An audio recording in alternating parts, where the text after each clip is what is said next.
로마서 10장 17절입니다. 그러므로 믿음은 들음에서 나며 들음은 그리스도의 말씀으로 말미암았느니라.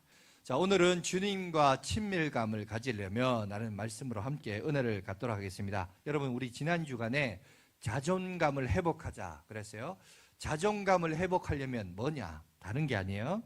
뭐 세상의 이론과 지식이 아니라 기독교에서 말하는 자존감이 회복되려면 딴 게 아닙니다. 우리가 하나님이 누구신지를 아는 거예요. 하나님을 깊이 알게 되면 참된 자아를 발견할 수 있습니다. 왜요? 우리가 하나님의 형상을 따라 지음을 받은 존재이기 때문에 각자 서로 다른 여러분 사람을 바라보면서 거기서 자존감을 찾는 게 아니라 우리는 하나님에게서 지음을 받았고 하나님의 형상을 따라 지음 받았기 때문에 내가 누구인지를 알려면 가장 정확한 것은 하나님을 제대로 알면 참된 자를 경험할 수 있다. 그렇게 얘기하면서 약간 조금 전문적인 내용이었죠. 로버트 딜트의 신경언어 프로그램에 대해서 잠깐 얘기했습니다. 잠깐 한번 보여주십시오. 지난주 이제 숙제를 내줬는데 여러분 좀 어떻습니까? 잘 해오셨어요? 한번 읽어봤는데 오늘 사실 저걸 좀 세부적으로 해볼까 하다가 너무 성경 제가 이제 한 주간 준비를 해보니까 시간이 너무 가요. 그리고 또 이거는 각자 케이스 바이 케이스라서 조금 다양하게 적용을 할 수 있어서 이거는 나중에 우리가 수련회 가서 잠깐 얘기하고 언급하고 오늘은 약간 이제 전체적인 큰 테두리에서 얘기할게요. 그래서 이제 여러분 보면 사람을 알아가는 데 있어서 여러분 보십시오. 6가지 단계가 있다는 거예요. 6가지 단계 중에 저 6가지도 크게 2가지로 나눕니다. 여러분 오른쪽 작게 희미하게 보이는 영어로 보면 being이 있고 doing이 있습니다. 자, 아래 3가지는 뭐냐? doing, 행함이에요. 행동을 통해서 보여지는 거예요. 그리고 위에 being은 존재예요. 나의 내면적인 부분입니다. 그런데 내면적인 부분에 대해서 얘기할 때 원래 이제 저 영문에 보면 spiritual 돼 있는데 저걸 이제 비전으로 우리가 이제 제가 왜냐하면 세상 사람들에게 가르치는 이론이다 보니까 여러분 저거 이제 NLP라고 합니다. 신경 언어 프로그램 뉴로 링귀스틱 프로그래밍 이래 돼 있어요. 저건 여러분이 뭐 인터넷 쳐보면 뭐 많은 사례들과 자료들이 많아요. 그럼 여러분 보시면 되겠고 그 내용을 하고자 한 게 아니라 저기서 이제 핵심은 뭐냐? 인간에 대해서 인간이 누구냐에 대해서 얘기할 때 가장 핵심이 거슬러 올라가니까 결국 뭐냐? 여기 이론에서 제일 처음으로 나왔어요. 뭐냐? 종교적인 게 나와요. 그 전에는 인간에 대한 이해를 얘기할 때 종교적인 걸 얘기하면 저 미개하다, 무식하다, 멍청하다 이랬거든요. 근데 인간에 대해서 가만히 연구를 해보니까 그렇잖아요. 심지어 사람이 혼자 사는 게 아니라 둘 이상이 살다 보면 문명이 만들어지고 문명은 문화에 의해서 만들어지고 문화는 어디서 기원되냐? 종교에서 기원되어 있어요. 사람이 사람을 잡아먹는 식인종들도 자기들이 사는 문화 속에 들어가면 자기가 섬기는 신이 있더란 거예요. 그러니까 결국 인간을 이해하는 데 있어서 근원으로 다 거슬러 올라가 보면요. 결국 그게 뭔지 아세요? 종교예요, 종교. 영성이에요, 영성. 이제 이걸 이제 비전으로 우리가 바꾸게 얘기했는데 사실 아니에요. 내가 섬기는 신이 누구냐? 내가 섬기는 신이 여러분 어떤 신이냐? 그걸 믿는 거. 우리식으로 말하자면 내가 아는 하나님이 어떤 하나님이냐? 그 하나님의 하나님됨을 이해하고 파악하는데 그 사람이 여러분 누구인지를 아는데 가장 근원적으로 들어간다는 거예요. 반대로 제일 밑에 환경이죠. 많은 사람들이 뭐 어떤 이론과 얘기를 하다 보면 이런 얘기하면 환경 때문에 내가 이런 환경에서 내가 못해서 이렇게 얘기해요. 가장 하수예요. 그런 사람. 환경 핑계 대는 사람 수준 낮은 사람이에요. 아니에요. 환경은 내 자신이 어떤 일을 성취하고 이루고 가는 데 있어서 환경은요. 환경이 중요하지 않다는 건 아니에요. 그러나 여러분 저기 기준에서 보면 가장 하수의 제일 밑에 있어요. 여러분 보십시오. 하나님께서 애굽의 종이었던 그들 건져내 주셔서 이스라엘 백성들을 어디로 인도했습니까? 환경이 중요하다면 하나님께서 광야로 내몰면 안 되죠. 사막으로 내몰시면 안 되죠. 환경이 그래 중요한데 사람이 살아가는데 환경이 그렇게 중요했으면 하나님이 왜 하필 광야 아무것도 없는 모래 한가운데 그들을 내보내시나요?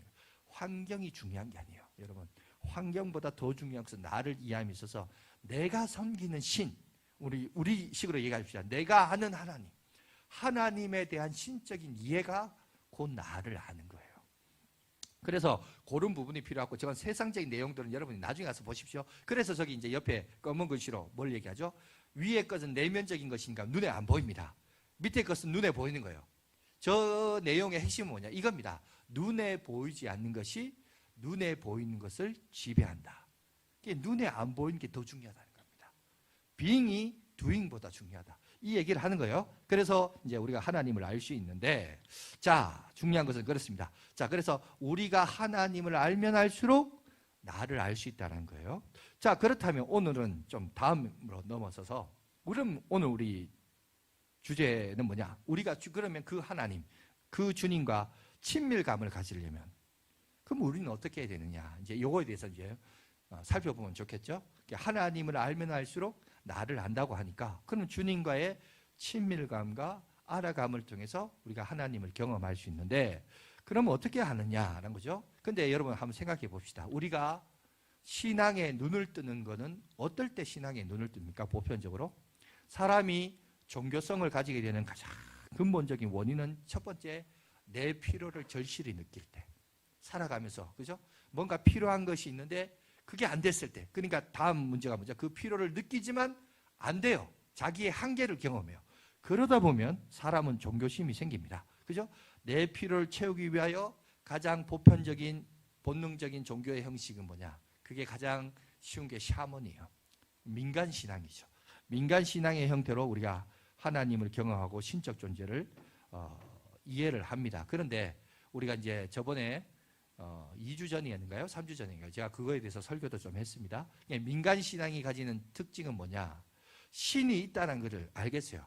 보편적으로 봐도 아까 말했던 식인종 이야기를 해도 자기가 섬기는 인간이 사는 문화에는 반드시 종교가 있고, 종교가 있다는 말은 신이 자기를 계시한 것이 있기 때문에 신적 존재가 있다는 것 자체는 이제 알겠는데, 문제는 이 샤먼이 갖는 민간신앙의 한계도 뭐냐? 그것도 제가 잠깐 언급을 했죠. 그러니까 우리가 교회 다니는 사람들도 마찬가지입니다.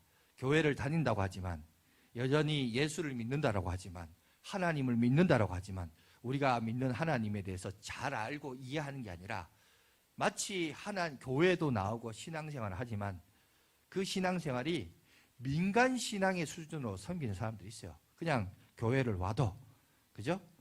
보통 어떻게 생각하냐? 하나님이 좋은 분이시지 않느냐? 그냥 기도하면 응답해 주시고, 그죠? 우리의 기도를 들어주시고 복과 은혜를 주시는 그런 좋으신 하나님이지 않느냐? 그냥 그렇게 보편적으로 막연하게 그렇게 이제 신앙생활 하시는 분들이 있습니다. 그런데 그게 아니고 우리가 하나님을 그렇게 아는 게 아니죠. 믿는 대상이 누구냐에 대한 차이도 있지만, 여러분, 믿는 대상을 올바르게 선택했다면 이제는 어떻게 되냐? 그 믿음의 대상을 제대로 알아야 돼요. 그저 막연하게 뜬구름 잡듯이 그렇게 하나님을 알면 안 되고, 주님과의 친밀감을 통해서 내가 믿는 대상이 누구인지를 알아야 돼요. 근데 문제는 뭐냐? 하나님은 영이시란 거예요. 영은 뭐죠? 인간의 오감, 시각, 청각, 후각, 그죠? 촉각, 이런 걸로 경험되는 존재가 아니란 거예요. 그런데 그 보이지 않으시는 하나님을 내가 어떻게 아느냐? 그걸 오늘 성경은 우리 가운데 얘기하고 있습니다. 그래서 저도 어릴 적에 그런 내용을 많이 들었습니다. 뭐냐면, 하나님은 인격적이시다. 여러분 들어보셨죠? 인격적이다. 인격이라는 게 다른 개념이 아니고요. 인격은 스스로 결정하고 판단할 수 있는 존재를 인격이라고 합니다. 여러분, 그런데 인격적 이런 얘기를 많이 해요. 사람을 대할 때도 인격적으로 대하라 이런 얘기도 많이 하고, 하나님은 인격적이다. 근데 이 말을 일상 속에서 우리가 사실은 잘 쓰는 표현은 아니에요. 그죠? 그런 말은 자주 하지만 인격적이다라고 할 때 이게 하나님은 인격적이다, 약간 좀 그것도 좀 막연할 수 있습니다. 그래서 제가 한번 여러분들의 이해를 돕기 위해서 한 가지 예를 하나 들어서 설명을 좀 하도록 할게요. 무슨 예냐 하면, 우리나라가 한때가 아니고 지금도 그럴 거라고 봅니다. 뭐냐면, 자식들을 이렇게 해외로 어릴 적부터 조기 유학을 보내는 사례들이 많습니다. 근데 아이들이 어릴 때 해외로 가니까 홀로 보낼 수 없잖아요. 그래서 엄마도 같이 보내죠. 온 가족 처자식을 다 보내고, 아버지는 국내에서 홀로 혼밥을 먹으면서 돈을 벌고 그 돈으로, 그죠? 돈을 지불해서 학비를 보조하고 생활비를 보조하면서 생활하는 그런 분들이 좀 있습니다. 특히 서울에는 더 그런 분들이 많죠. 우리가 그런 사람을 무슨 아빠라 그러죠? 예, 기러기 아빠라고 하죠. 그죠? 이 기러기 아빠들이 있습니다. 보통 그 선진국에 자녀들을 보낼 때 보면 우리나라보다 후진국에 보낼까요? 선진국으로 보낼까요? 선진국에 보내죠. 선진국을 보내면 여러분 알다시피 내가 살고 있는 이 동네보다, 한국보다 물가가 쌀까요? 비쌀까요? 비쌉니다. 적게는 2배, 많게는 한 5배 정도 차이 납니다. 그래서 유학을 보내고 기러기 아빠 생활을 하다 보면 보편적으로, 물론 특별히 돈을 많이 버는 사람은 별 차이가 없지만 거의 대부분 기러기 아빠들은 사는 게 아니에요. 좀 힘들어요. 왜냐하면 뭐 여기 물가보다 2배보다 5배 드니까 얼마나 많은 돈을 들어요. 그리고 그게 아이가 성장해가지고 나중에 대학교 졸업할 때까지 하려면 최소한 10년에서 많게는 15년 걸려요. 여러분 그렇게 못 먹을 거 못 먹고 못 입을 거 못 입혀서 하여튼 자식들 잘 되라고 그렇게 보내주고 여러분 유학을 마치고 대학까지 졸업했습니다. 그리고 나서 이제 앞으로 이 아이가 사회에서 뭘 할까 아버지를 만났어요. 그러면서 이제 네 꿈이 뭐냐, 앞으로 뭘 될 거냐 물으니까 얘기해요. 동네에서 카페나 차려서 커피숍 하려고 합니다. 이 얘기를 들을 때 아버지가 기분이 어떨까요? 화가, 분노가 막 치밀어 오릅니다. 왜냐하면 카페나 이런 거는 여기서 고등학교 졸업해도 할 수 있는 거잖아요. 그러니까 이게 아버지가 화가 나는 거예요. 그동안 자기가 10년 동안 15년 동안 못 입을 거 못 먹고 남편으로서 아버지로서의 역할을 포기하면서 그렇게까지 했는데 이 아이가 돌아와서는 한다는 소리가 커피숍 사장한다고 이렇게 얘기하니까 뭐 스타벅스에 미쳤는지 뭐에 미쳤는지 모르지만 하여튼 그거 한다고 그러니까 아버지가 그냥 정신이 확 도는 거예요. 화가 막 치밀어 오는 거예요. 야, 이 자식아, 내가 너를 어떻게 키웠는데. 그래서 막 분노가 막 치밀어 오죠. 기껏 그거 하려고 내가 너를 해외 공부시킨 줄 아냐고 막 따집니다. 그런데 그 얘기를 듣고 있는 자식도 지지 않습니다. 그래서 한마디 대꾸를 해요. 대꾸하는데 그 대꾸를 들어보니까 더 기가 막혀요. 뭔지 아세요? 뭐라고 말했는지 아십니까? 이렇게 얘기했습니다. 아버지가 내 인생에서 해준 게 뭐가 있어요? 이렇게 얘기해요. 여러분, 이게 둘의 대화를 이렇게 들어보면 아버지가 그 얘기를 들으니까 더 어이가 없는 거예요. 왜? 이게 서로가, 여러분, 이 가정의 문제가 뭐죠? 부모 자식이라는 관계는 있는데, 자 보세요. 아버지는 그 얘기를 들을 때 섭섭합니다. 너무 어이가 없어요. 내가 그동안 내가 누려했던 것, 내가 마땅히 해야 했던 걸 다 포기하고 그간의 노고와 수고를 자식이 이해를 못 해주고 아버지가 내 인생에서 해준 게 뭐가 있냐고 이렇게 얘기합니다. 반대로 여러분 자식 입장에서는 해외에서 아버지의 빈자를 느낀 거죠. 물론 뭐 전화도 하고 통화도 하겠지만 기껏 해봐야 통화해봐야 뭐 하겠어요. 안부나 하지 깊이 있는 대화가 있겠어요. 뭔가 삶에 있어서의 어떤 결정, 어떤 삶에 있어서의 롤 모델들, 그죠? 여러분들도 그러잖아요. 저희 아들을 볼 때 우리 목사님과 너무 닮았다. 왜 닮겠어요? 같이 사니까 닮는 거예요. 그죠? 그러니까 아버지의 역할이라는 게 있어요. 그런데 그 아이는 뭘 못 느꼈냐? 아버지로부터의 정서적인 위로와 만족감을 못 느끼는. 그러니까 아이들이 말하죠. 아버지가 내 인생에서 해준 게 뭐가 있냐고. 물론 물질은 대줬죠. 근데 여러분 부모라고 할 때 부모 노릇이란 게 돈만 대준다고 또 전부가 아니란 거예요. 인간은요, 보세요. 이렇게 복잡해요.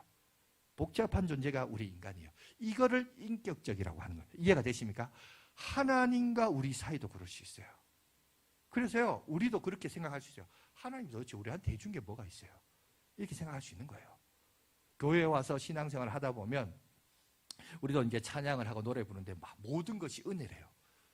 근데 막상 우리가 와서 보면 모든 것이 은혜라고? 모든 것이 내가 수고한 것 같고 내가 애쓴 것 같고 내가 열심으로 내가 힘들어서 이렇게 한 것 같은데 이 모든 것이 하나님이 베푸신 은혜래. 별로 그렇게 안 와닿아요. 이런 경험이 있다는 거죠. 그죠? 기도를 해도 기도하면 하나님이 응답해 주시겠다 이렇게 얘기하지만 내가 볼 때는 저 옆에 있는 사람들이 허공에 대놓고 아무 말 되지 않지 않은 것처럼 막 뭐라 하는 것 같은데 저게 기도래. 그런데 그게 하면 또 응답해 준대. 이게 잘 가슴에 안 와닿아요. 자식의 입장에서는. 그죠? 근데 이게 가능해지려면 믿음이 있어야 됩니다. 근데 믿음이 있기 위해서는 또 어떻게 될까요? 오늘 성경 한 본문이죠. 로마서 10장 17절 한 구절이 이걸 생각합니다. 믿음이 생기는 결과는 뭐냐? 우리가 그래서 2번 읽었죠. 나중에 집에 돌아가셔도 이 로마서 10장 17절은 여러분 암기하시기 바랍니다. 우리가 하나님의 말씀을 통해서 믿음이 생겨야 되는데 그 믿음은 어떻게 정의를 내릴 수 있을까요? 보니까 17절 말씀을 보니까 믿음은 그리스도의 말씀을 들으면서 온다. 하나님의 말씀을 들어야 믿음이 생긴다라는 거예요. 여러분 교회를 수십 년을 다녀도 여러분 주의 말씀을 읽거나 주의 말씀을 듣지 않으면 믿음이 생긴다 안 생긴다? 안 생긴다는 거예요. 교회 다녀도 주의 말씀을 읽지 않으면 믿음이 생기지 않아요. 아무리 여러분 어떤 사람은 또 그런 얘기합니다. 뭐라고 얘기하냐면 하나님의 말씀 대신에 뭐 꿈을 꿨다라든지 어떤 신비한 하나님의 내면의 음성을 들었다든지 어떤 환상을 봤다든지 이런 어떤 종교적인 체험을 얘기하면서 자기의 신앙을 자랑하기도 하고 하나님이 나에게 이렇게 말씀해 줬다 이런 얘기도 해요. 여러분 물론 이것도 하나의 민간 신앙의 한 형태죠. 이거에 대해서 제가 전에 한 2주 전에도 잠깐 얘기했지만 여러분 그런 체험이나 이야기들은 저희가 부정하지는 않아요. 왜? 기독교는 신비적인 게 너무 많기 때문에. 그러나 모든 것을 신비화, 신비주의, 주의, 화 모든 것을 그런 안경을 끼고 그런 관점으로 보는 것은 기독교가 반기독교적인 거예요. 그건 기독교가 아니에요. 그건 기독교와 민간신앙의 짬뽕이에요. 하지만 그러나 여러분 성경에 보면 기적이 있잖아요. 물 위를 걷고 피게이 박동우뱅 흑장 10가지 재앙이 임하고 하늘에서 불 떨어달라고 기도하니까 불 떨어져 이런 거 있잖아요. 그러니까 신비로운 것은 있어요. 신비로운 것은 있으나 모든 것을 신비주의로 해석하면 안 돼요. 그런데 문제는 뭐냐? 그런 신앙을 부정할 수 없으나 그런 신앙도 성경에 그걸 가르쳐주고 있어요. 어디에 있느냐? 한번 볼까요? 히브리서 5장 12절에서 13절 14절 보여주십시오. 한번 다 같이 한번 읽어봅시다. 시작. 때가 오래되었으므로 너희가 마땅히 선생이 되었을 터인데 너희가 다시 하나님의 말씀의 초보에 대하여 누구에게서 가르침을 받아야 할 처지이니 단단한 음식은 못 먹고 젖이나 먹어야 할 자가 되었도다. 이는 젖을 먹는 자마다 어린아이니 의의 말씀을 경험하지 못한 자요 단단한 음식은 장성한 자의 것이니 그들은 지각을 사용함으로 연단을 받아 선악을 분별하는 자들이에요. 자 여기 보세요. 단단한 음식 먹는 게 2가지예요. 단단한 음식이 있고 젖이 있습니다. 이유식이 있습니다. 이유식은 아이들이 먹는 것이고 젖은 아이들이 먹는 거예요. 어른은 단단한 음식을 먹어요. 단단한 음식은 뭐냐? 성경이라고 말해요. 성경 말씀을 읽고 묵상하는 거예요. 씹고 그래서 삼키는 것을 뭐냐? 우리는 그 성경을 읽고 생각하고 이걸 이제 요 보세요. 14절에 뭐라냐? 지각을 사용함으로써. 그죠? 성경을 단순히 읽는 걸로 끝나지 않습니다. 단단한 음식. 자, 여기 보니까 그 13절부터 볼까요? 거기 보면 이는 젖을 먹는 자마다 어린아이니 뭐라고 하죠? 정의를 낼 때 의의 말씀을 경험하지 못했다. 하나님의 말씀을 경험하지 못하니까 성장하지 못한 거예요. 그런데 어떻게 성장하느냐? 14절에 단단한 음식을 장사한 자의 것인데 지각을 사용함으로 인간의 지성을 사용한다는 거예요. 여러분 성경을 영어로 바이블이라고 합니다. 헬라어의 비블리오스에서 나서 비블리오스는 직역하면 책이란 뜻이에요. 책이 뭐예요? 책은 읽는 거예요. 근데 우리는 뭔가 종교적인 신비한 체험을 하면 그게 하나님의 역사라고 생각하고 그냥 책 읽는다 그러면 이거 시시하다 이렇게 생각해요. 그게 아니에요.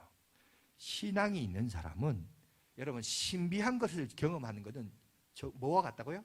젖을 이유식 먹는 것과 같다는 거예요. 그거는 하나님의 존재에 대한 이해와 믿음과 내 신앙의 여러분 대상을 이해하는 데는 도움이 되지만 여러분 하나님을 계속적으로 알아가고 깊이 알아가려면 다시 보여주세요. 거기 보면 14절 과정이 있어야 된다는 거예요. 14절이 뭐냐? 보세요. 지각을 자 책이니까 읽죠. 읽으면 뭘 해요? 그 읽은 것을 통해서 읽었다 끝 이게 아니고 그 읽은 내용을 가지고 사고를 해요. 지각이란 걸 그러니까 읽고 생각한다는 거예요. 읽고 묵상한다는 거죠. 지각을 사용함으로 연단을 받는데요. 연단이 뭐예요? 이 일대로 이 원리대로 아까 우리 눈에 보이지 않는 것이 눈에 보인 것을 지배한다고 그랬잖아요.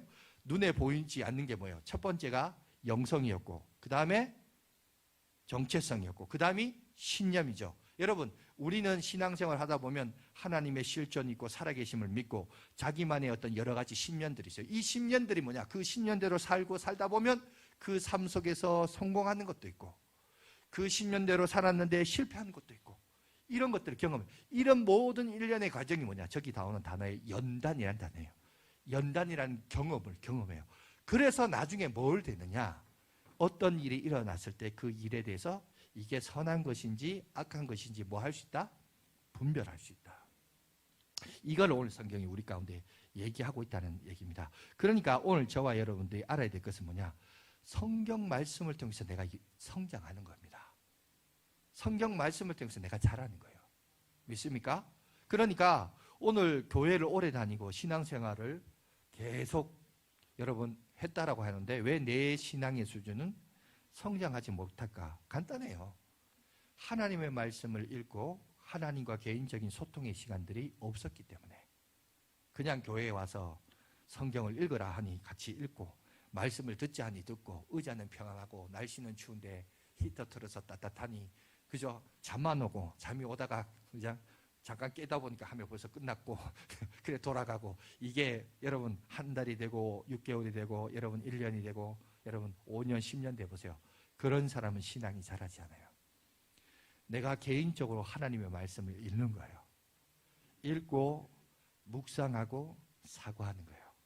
여러분 그러면 하나님을 알아갈 수 있습니다. 하나님을 알아야 누구를 안다고요? 나를 아는 거거든요. 기독교 신앙은 그래요.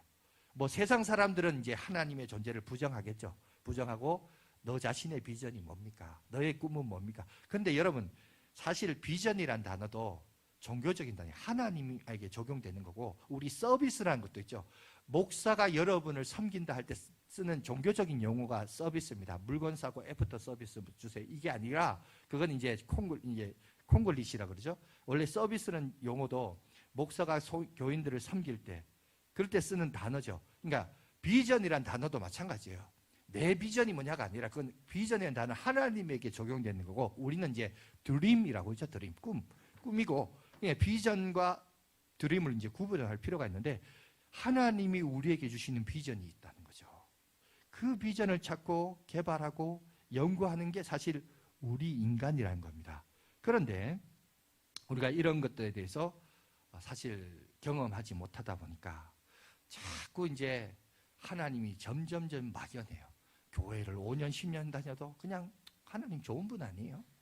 예수님 통해서 우리가 구원받으면 그것만 얘기해요. 도대체 예수 믿는 자의 복이 뭐고 교회 다니고 신앙생활 할 때 내게 주는 유익이 뭔가 이거에 대해서는 깊이 있게 사고하지 못하고 그냥 좋은 게 좋은 거 아닙니까? 그냥 그렇게 얘기합니다. 여러분 그게 아니에요.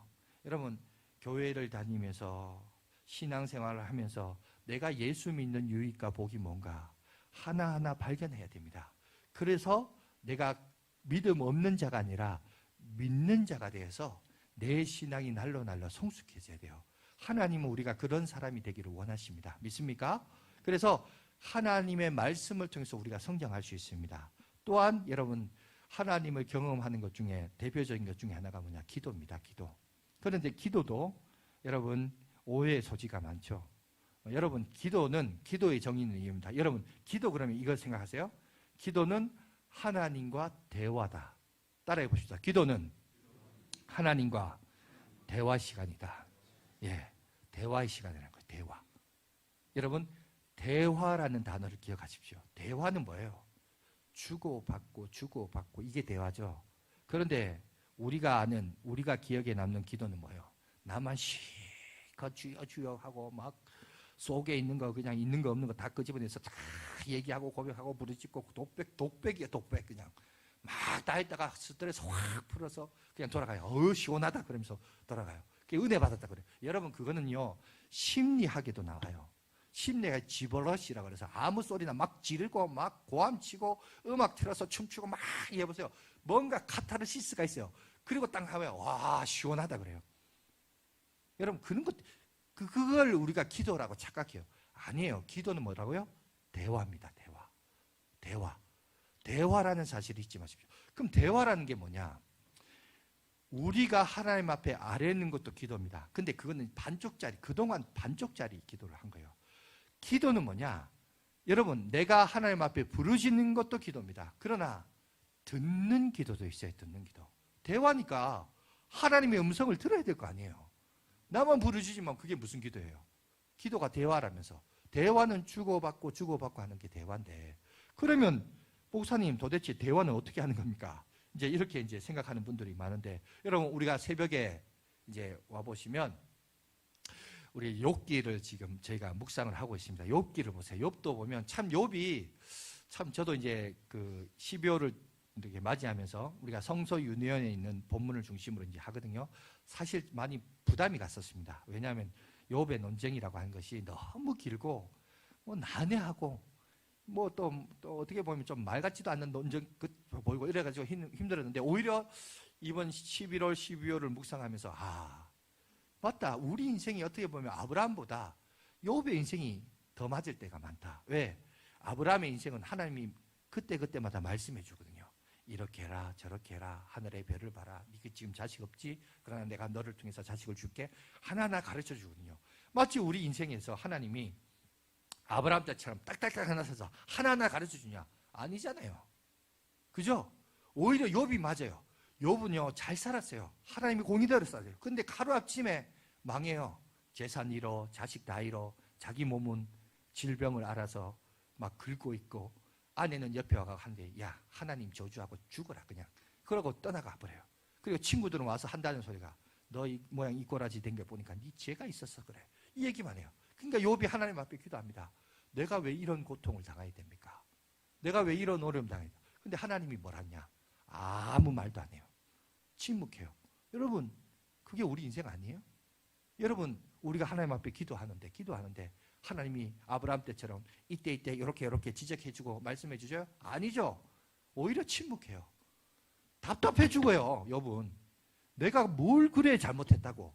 물론 내가 모든 인간이 사람 앞에서 뭐 정말 티도 없이 죄도 없이 그냥 그렇게 사는, 그건 아니지만, 하지만 욥은 얘기해요. 내가 이렇게 고통당할 만큼 내가 죄를 짓지 않았다는 거죠. 죄를 짓지 않았고 이 상황에 있는 것 자체도 억울해 죽겠는데 친구라고 하는 것들이 와가지고 한다는 소리가 가까이 오지도 않아요. 저 멀리 말이 들리는 거리까지 떨어져 있어서 무슨 병이 전염병 죄인들처럼 저 떨어져 있어서 말한다는 소리가 네가 죄가 있어서 그래. 네 자식 왜 죽은지 알아? 죄가 있어서 죽었어. 야, 이거 우리도 사실 뒤에서나 그런 소리 하지 당사자 앞에서 그런 말을 어떻게 합니까? 그런데 욥의 친구라고 하는 사람들이 다 그런 거예요. 그러니 얼마나 속앓이를 합니까? 그걸 하나님 앞에 아뢰면서 기도합니다. 그런데 제가 이걸 묵상하면서 깨닫는 것이 뭐냐? 이거예요. 우리가 보세요. 하나님은 욥이 답답해서 하나님 앞에 기도하지만, 여러분, 이걸 통해서 우리가 뭘 알 수 있느냐? 하나님은 여러분 인간의 필요에 반응하는 분이 아니란 사실을 성경이 우리에게 알려줘요. 우리는 하나님에 대해서 어떻게 아느냐? 늘 목사님들이 부흥사를 통해서 구하라, 찾으라, 두드리라 막 이 얘기만 하다 보니까 기도하면 응답해 주신다. 마치 우리를 마술램프의 지니처럼 뭐 이렇게 막 비비면 신이 나타나서 너에게 3가지 소원을 말해봐. 내가 응답해 줄게. 이런 식으로만 우리가 배웠단 말이죠. 그 지니에 대한 신간과 교회를 다니는 하나님에 대한 신간이 별 차이가 없어요. 기도하면 응답해 주신다. 이 내용은 어디서 들은 것 같아서 막 기도해요. 기도하는데 응답해 줍니까? 욥의 경우와 똑같아요. 하나님은 침묵해요. 내가 다른 이유도 아니에요. 내 지금의 위치에서 회복시켜 달라는 것도 아니에요. 욥이 구하는 기도는 이거예요. 왜 내가 이 고통을 당해야 돼? 고통당하는 이유라도 알자는 거죠. 이유라도. 내가 왜 이 고통을 당해야 되냐고. 이 이유를 하나님 앞에 기도하는데 하나님이 대답하시냐? 안 해요. 그런데 그걸 통해서 뭘 보여주시냐면 하나님은 인간의 필요에 응답하시는 분이 아니라는 것이에요.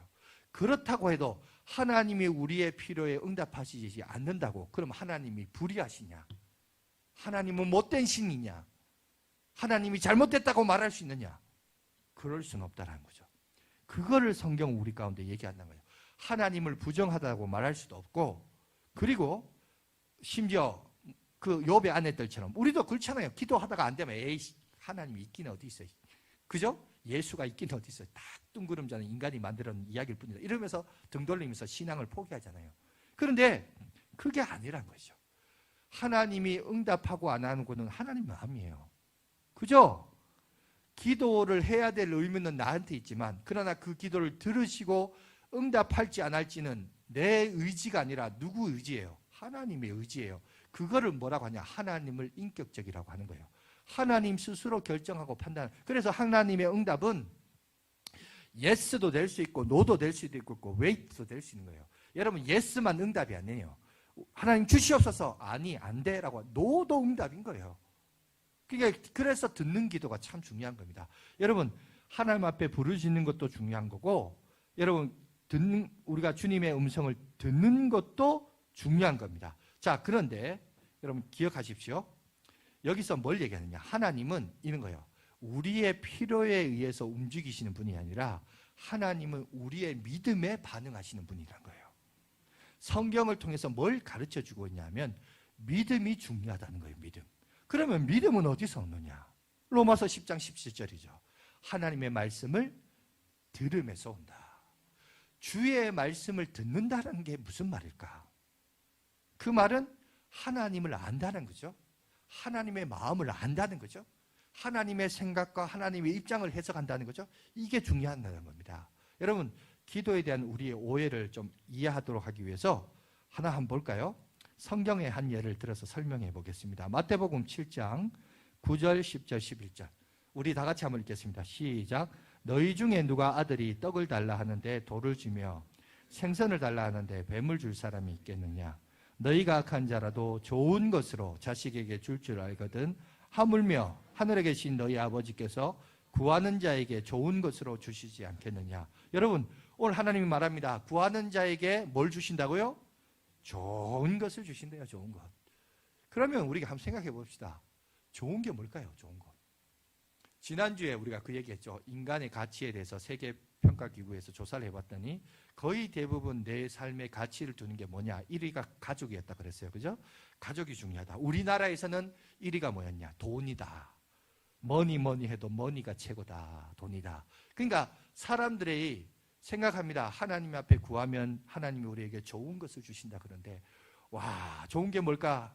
사람마다 케바케죠. 케이스 바이 케이스입니다. 다릅니다. 돈이 제일 좋고 건강이 제일 좋고 가족이 제일 좋고 명성이 제일 좋고 명예가 제일 좋고 그죠? 사람마다 다 달라요. 사람마다 다 다르니까 다양하게 이야기가 나올 수 있습니다. 그런데 오늘 여기서 기억하십시오. 하나님이 우리 가운데 응답해 주시고 좋은 것을 주시는데 이 좋은 것의 포커스는 내가 구하는 기도자한테 포커스가 있는 게 아니에요. 그 기도를 들어주시는 하나님한테 포커스가 있는 거예요. 그러니까 하나님이 우리를 볼 때 좋은 것을 주시겠다는 거예요. 그러니까 내가 하나님 앞에 좋은 것을 요구하는 것이 있고 하나님이 보실 때 우리에게 좋은 것이 있다는 거예요. 이거를 구분할 필요가 있는 거예요. 그래서 똑같은 내용인데 이것을 누가는 뭐라고 얘기하냐면 누가복음 11장 13절에 이렇게 얘기하고 있습니다. 다 같이 한번 보여주십시오. 다 같이 읽겠습니다. 시작. 너희가 악할지라도 좋은 것을 자식에게 줄 줄 알거든 하물며 너희 하늘 아버지께서 구하는 자에게 성령을 주시지 않겠느냐. 마태는 이걸 뭐라고 했다고요? 좋은 것이라고 했어요. 좋은 것. 근데 우리가 생각하는 좋은 것은 돈 주고 명예 주고 건강 주고 이런 거라고 생각했는데 정작 막상 알고 보니까 하나님이 우리를 볼 때 우리에게 진짜 좋은 게 뭔지 아세요? 그게 성령이래요. 예, 아멘이라고 하니까 감사합니다. 근데 어떤 사람은 뭐야 저거야? 이럴 수도 있어요. 그죠? 뭐 저거야? 저거 다 주는 거 저거? 이렇게 생각할 수 있단 말이죠. 그죠? 아니에요. 하나님이 여러분 아까도 앞서도 얘기했지만 우리는 불완전한 인격체예요. 그래서 지금 내가 좋아하는 것 좋은 것도 여러분 너무 불완전한 인격에서 보니까 그게 좋은 것처럼 보여요. 그런데 그게 좋은 게 아닐 수도 있어요. 그죠? 좋은 게 아닐 수 있단 말이에요.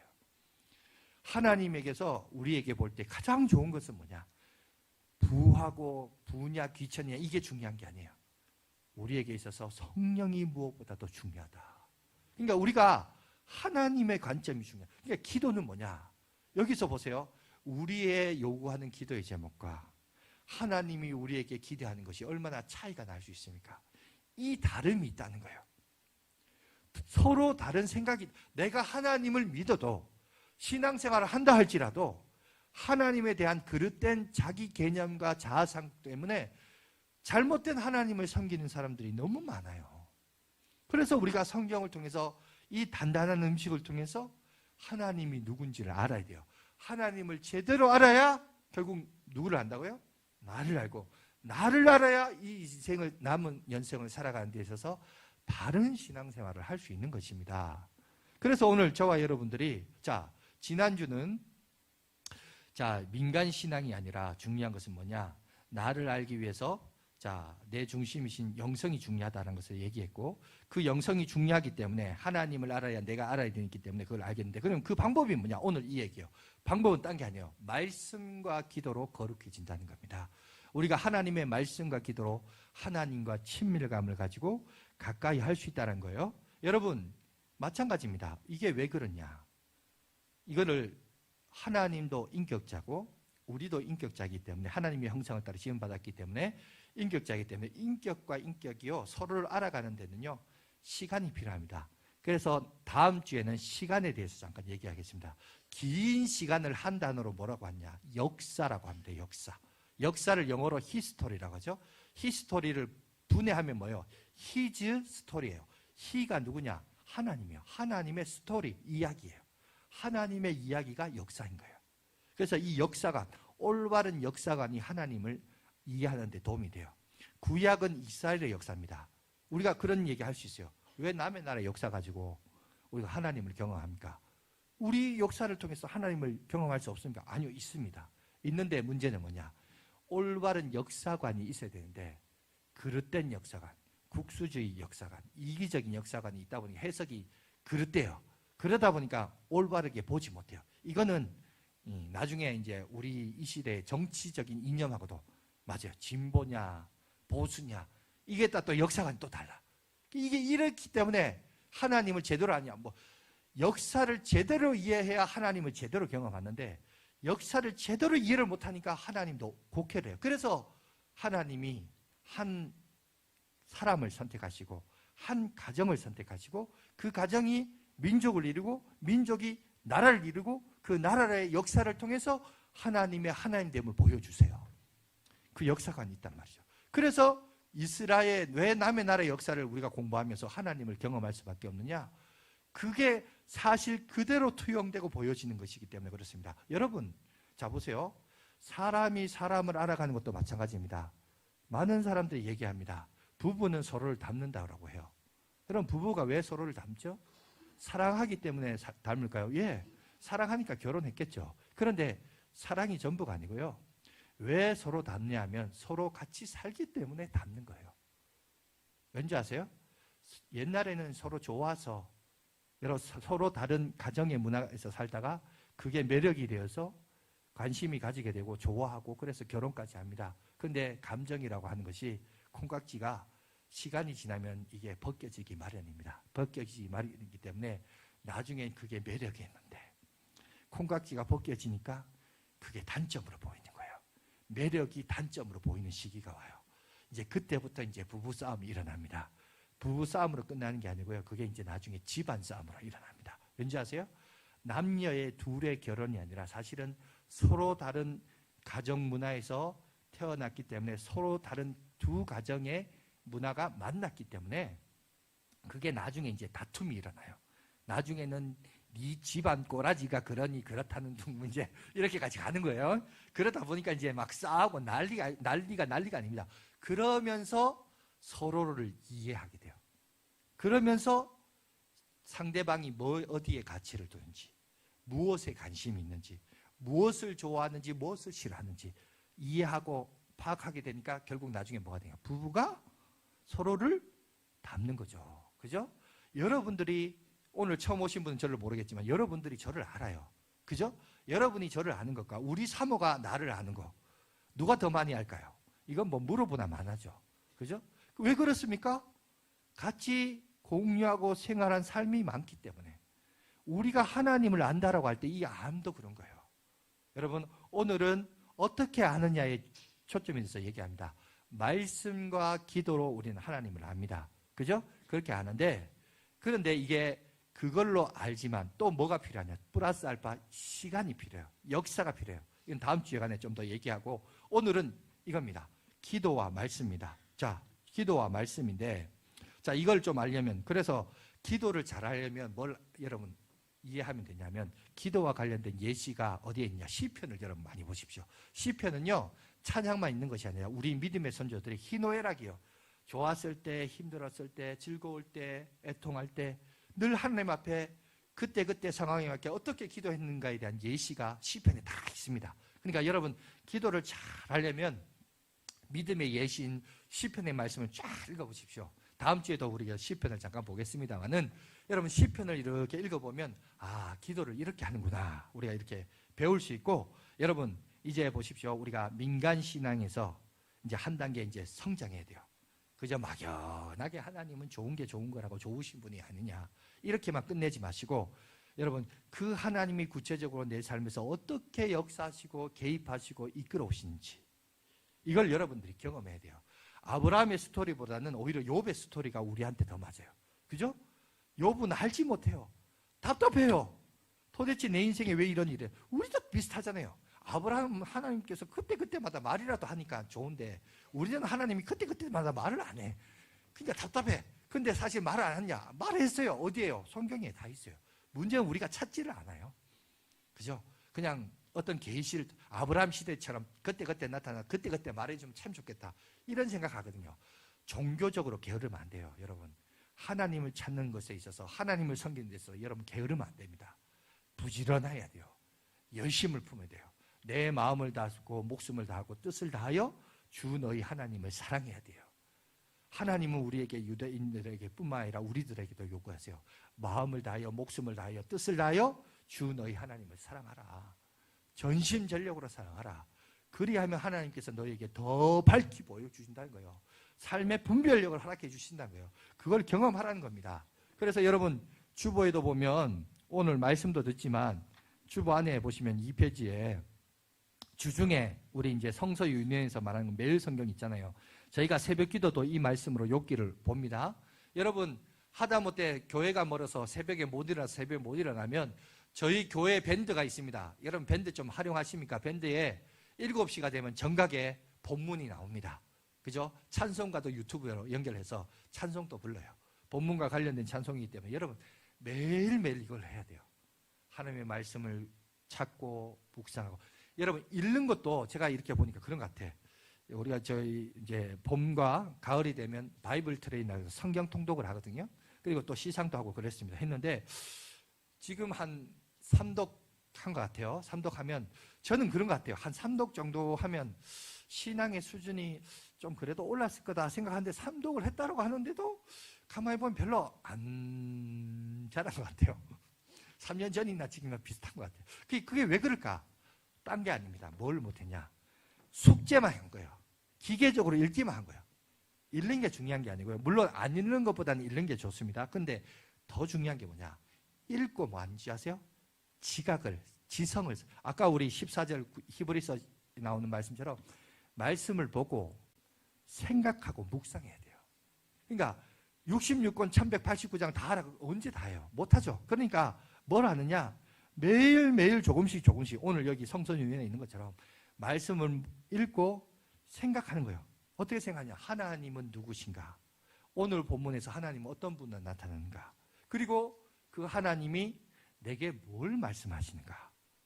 요 두 가지 주제를 가지고 여러분 오늘 본문의 말씀을 읽고 묵상해 보십시오. 그 속에서 이것이요, 처음에는 별 차이가 없어요.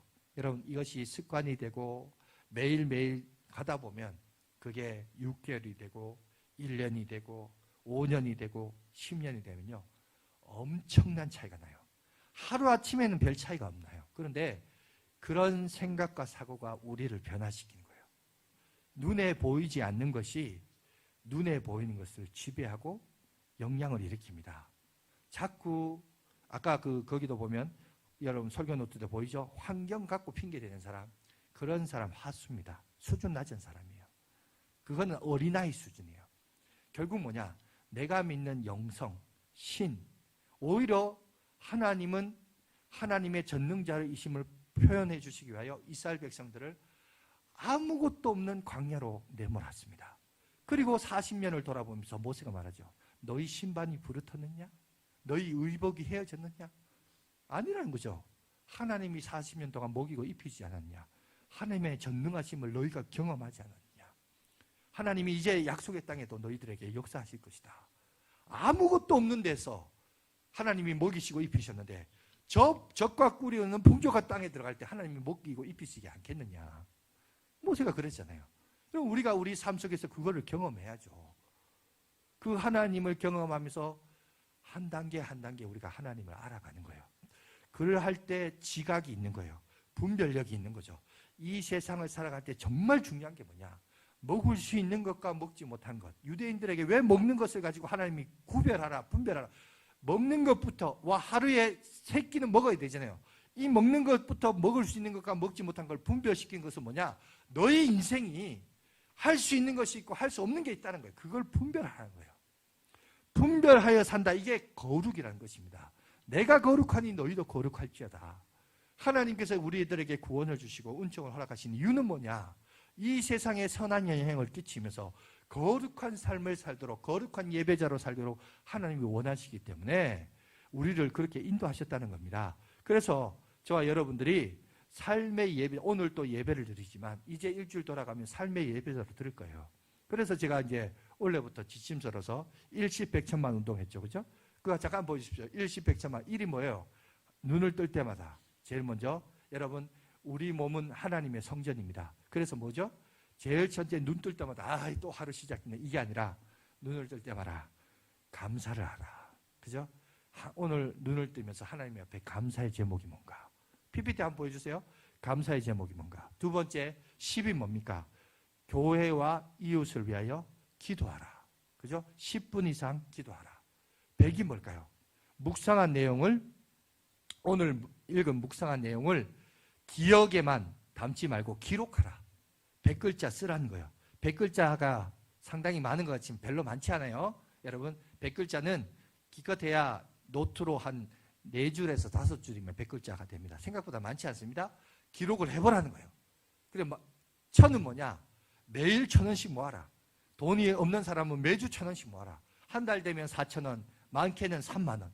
그래서 그 돈 가지고 뭐 하냐? 우리의 이웃을 섬기자. 불쌍한 사람들 선한 영향력을 끼치자는 거죠. 많은 뭐냐?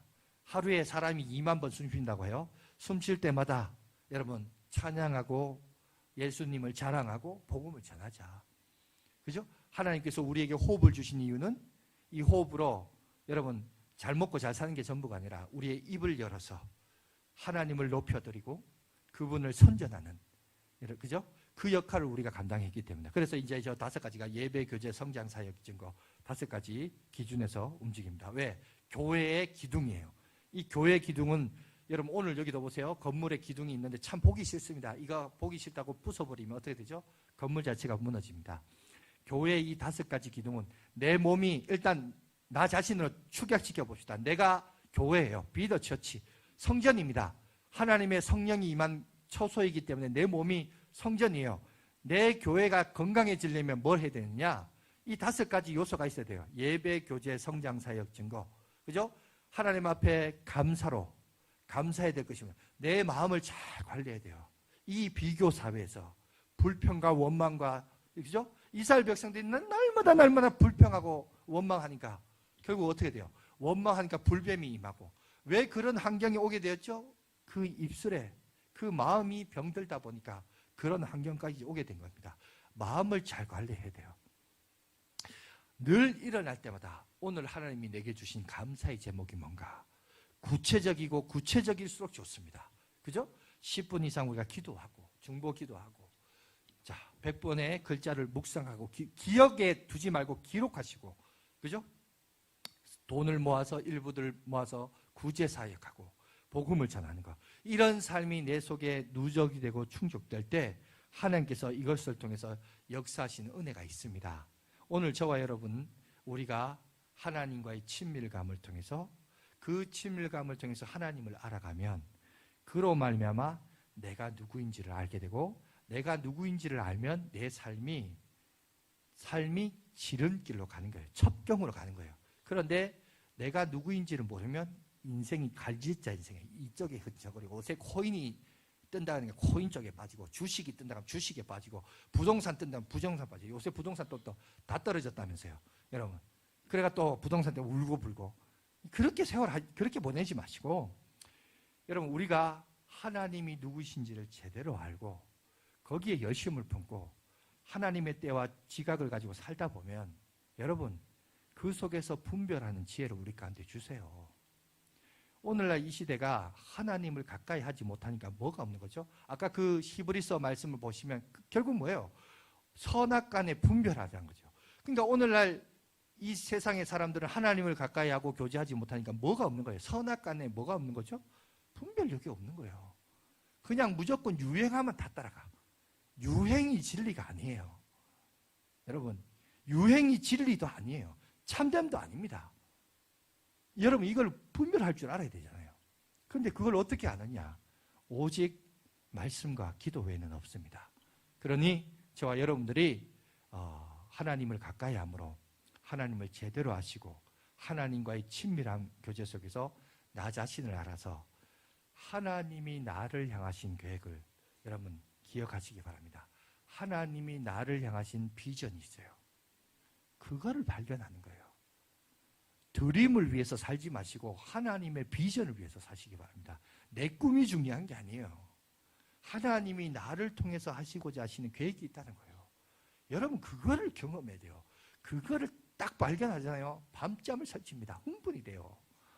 아, 하나님이 그렇게 해서 이렇게 왔구나.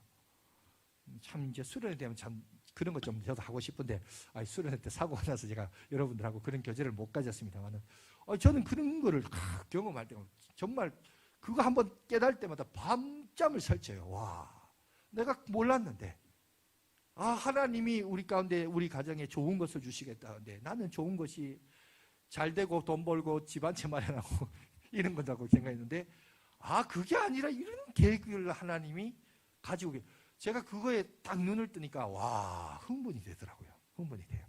예, 그걸 고백할 수 있는 시간 내가 나중에 한번 갖겠습니다만은, 여러분, 그런 거를 여러분 경험해야 돼요. 그저 등 따시고 배부르고 잉여 인간으로 살지 마시고 깨어 있어서 하나님이 나를 향하신 계획 속에서 그걸 발견하시고 영광 돌리며 살아가는 저와 여러분들 되시길 간절히 바라겠습니다.